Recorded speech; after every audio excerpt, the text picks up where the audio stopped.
તો રાજકોટમાં ઓનલાઈન દવાના વેચાણ અંગે કેમિસ્ટો વિરોધ કરી રહ્યા છે। 1600 જેટલા ધંધાર્થીઓ એક દિવસની હડતાળમાં જોડાયા। મોટી ટાંકી ચોક ખાતે કેમિસ્ટોએ સૂત્રોચ્ચાર કરીને વિરોધ કર્યો।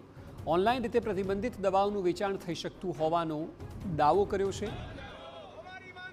ઓનલાઈન દવાના વેચાણના વિરોધમાં દેશભરના કેમિસ્ટના જે વેપારીઓ છે તેમને આજે હડતાલ પાડી છે। રાજકોટના પણ 1600 જેટલા જે વેપારીઓ છે તેમને આજના દિવસે હડતાલ પાડી છે। આપણે તેની સાથે જ વાત કરશું। શું કહેશો, શું તમારી માંગ છે?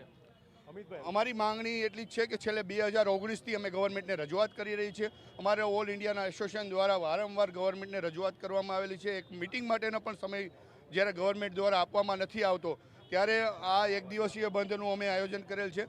છેલ્લા 2019થી અમે રજૂઆત કરીએ છીએ કે કોરોના સમય દરમિયાન જે GSR 220E અને જે GSR 187E આ બંને GSR લોકોમાં કોરોના કાળ દરમિયાન સંક્રમણ ન વધે એના કારણે જે બહાર પાડવામાં આવેલો હતો એનો દુરુપયોગ કરીને ઓનલાઈન ફાર્મસીવાળા આજે પણ બિઝનેસ કરી રહ્યા છે। આ GSRને તાત્કાલિક ધોરણે રદ કરવા જોઈએ અને ગેરકાયદેસર ચાલતી ઓનલાઈન ફાર્મસીઓને બંધ કરવી જોઈએ।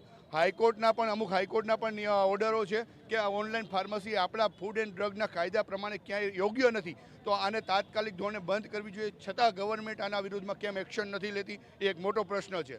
ઓનલાઈન ફાર્મસી એ આપણા માટે દૂષણ છે, લોકોના આરોગ્ય સાથે ચેડા છે, એને તાત્કાલિક ધોરણે ગવર્મેન્ટે ધ્યાનમાં લઈ અને એની ઉપર એક્શન લેવા જોઈએ। આજે કેટલા કેમિસ્ટો જોડાયા છે અને દર્દીઓને મુશ્કેલી ન પડે તે માટે શું વ્યવસ્થા છે?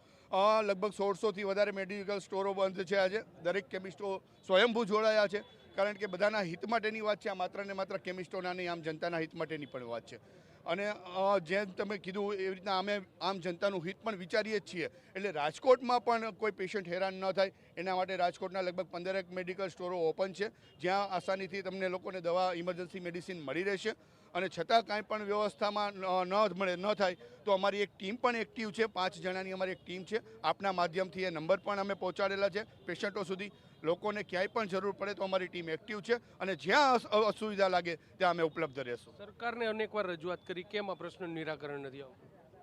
સરકારને અનેકવાર રજૂઆત કરી છે, પણ જે પ્રોપર એમને જે માઇન્ડમાં ક્લિયર થવું જોઈએ કે જે વસ્તુ છે એ અમારી રજૂઆત ક્યાંય અમે ઉણા ઉતરા હોય અથવા તો ક્યાંય પ્રોપર થયું ન હોય, કદાચ કાંઈ પણ બની શક્યું હોય, પણ મેઇન અમારો ઉદ્દેશ્ય જે છે એ અમે આ બંધ દ્વારા એ સરકાર સુધી પહોંચાડવા માગીએ।